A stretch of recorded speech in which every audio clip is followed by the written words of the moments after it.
रोचक कहानियां। पछतावा। सुंदर नगर नाम के एक गांव में महेश नाम का एक आदमी रहा करता था। महेश के दो बेटे थे। बड़े बेटे का नाम था राम और छोटे बेटे का नाम था श्याम। बस ये तीन लोग ही घर में रहते थे। महेश अपने दोनों बेटों से बहुत प्यार करता है। महेश पेशे से एक किसान था। राम अधिकतर समय अपने पिता के साथ ही रहता और उनका काम में हाथ बटाता। राम अपने पिता की हर बात मानता और उनकी सेवा करता। वहीं दूसरी तरफ श्याम अपना अधिकतर समय बाहर आवारा दोस्तों के साथ खेल कूद में ही बिता देता। श्याम अपने पिता की बात भी बहुत कम मानता था। इस दोनों भाइयों के विचार और व्यवहार में बहुत फर्क था। समय बीतता गया। राम और श्याम जवान हो गए। जब श्याम घर का कोई काम न करता तो पिताजी और राम दोनों मिलकर उसे समझाते कि अब तो अपनी जिम्मेदारियों को निभाना सीख।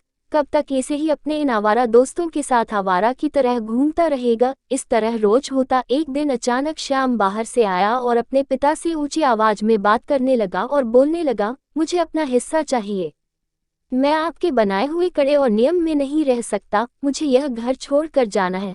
तंग आ गया हूँ रोज की कैच कैच से। जब देखो ये न करो वो न करो और रोज सुनाते रहते हैं। इधर पिता ने श्याम को प्यार से देखा और समझाते हुए कहा, बेटा यह सब तुम्हारा ही तो है। आखिर यहाँ से अलग होकर कहाँ जाओगे, कैसे रहोगे? हम सब एक परिवार है, मिलजुल कर रहने में ही भलाई है। लेकिन श्याम पर अपने पिता की बातों का कोई असर ही न हुआ। वो बस अपनी जिद पर अड़ा रहा।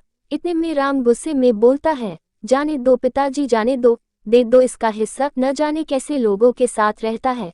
एक दिन जब ठोकर खाएगा तो खुद ही समझ जाएगा और उल्टे पांव यही वापस आएगा। पिताजी ने श्याम को उसका हिस्सा दे दिया। श्याम अपना हिस्सा लेकर अब बहुत खुश था। श्याम अपना हिस्सा लेकर घर छोड़कर चला जाता है। अब श्याम को कोई रोकने टोकने वाला न था। बस अब सब कुछ अपनी मर्जी से करता। श्याम अपने उन्हीं दोस्तों के साथ मिलकर रहने लगा। उसके दोस्त अच्छे नहीं थे। श्याम शुरू से ही बुरी संगत में था, जिसका नतीजा आज उसके साथ ऐसा हो रहा था। कुछ दिन तक तो सब ठीक चलता रहा, लेकिन एक दिन ऐसा आया जब श्याम के पास सब पैसे खत्म हो चुके थे। श्याम ने सोचा, क्यों न अब अपने दोस्तों से पैसे लिए जाए। आखिरकार हम सब साथ में रहते हैं और मैंने अपने दोस्तों की बहुत मदद भी की है। यही सोच लेकर श्याम अपने दोस्तों के पास पैसे मांगने पहुंचा। श्याम के दोस्तों ने श्याम को पैसे देने से मना कर दिया और बहाने मारने लगे। यह वही दोस्त थे जो कल तक श्याम के पैसों से मजे करते थे। अब श्याम का उन लोगों से पैसे को लेकर बहस हो जाती है। बात इतनी बढ़ जाती है कि सभी श्याम को वहां से मर कर निकाल देते हैं। आखिरकार श्याम उदास मन से मुंह लटकाए वहां से चला जाता है।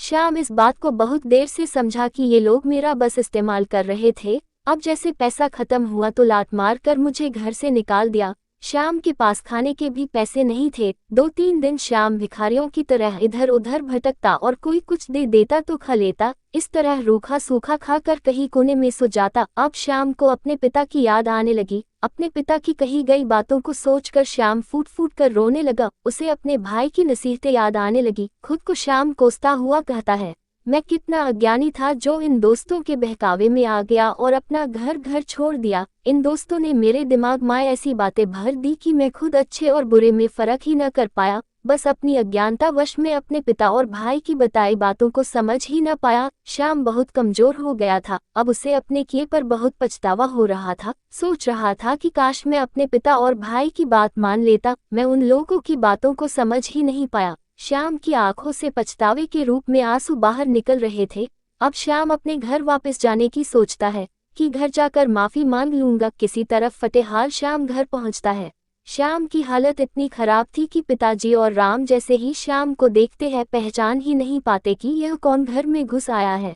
जब दोनों श्याम के करीब जाते हैं तब पिताजी तुरंत श्याम को गले लगा लेते हैं।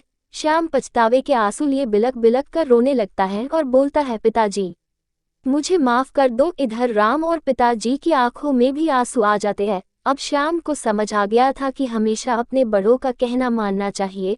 अब सब लोग साथ मिलकर रहने लगे। श्याम अब वही करता है जो उसके पिताजी और राम बोलते हैं। श्याम अब अपने पिता की खूब सेवा करता। सब लोग अब खुशी से अपना जीवन व्यतीत करते हैं। शिक्षा। तो दोस्तों, इस कहानी से हमें यह सीख मिलती है कि परिवार में हमेशा अपने बड़ों का कहना मानो, हमेशा अपने बड़ों का आदर सम्मान करो। जो इंसान ऐसा नहीं करता, उकसा श्याम जैसा ही हल होता है। वो इंसान जीवन भर ठोकर खाता है। भगवान भी ऐसे लोगों का साथ नहीं देता जो अपने माता पिता का आदर नहीं करता, उनकी बात नहीं मानता। आखिर हमारे माता पिता हमें हमेशा हमारे अच्छे के लिए ही बोलते हैं, समझाते हैं। वो जीवन के बहुत तजुर्बेकार होते हैं, हमें उनसे जीवन की अनमोल बातों को सीखना चाहिए।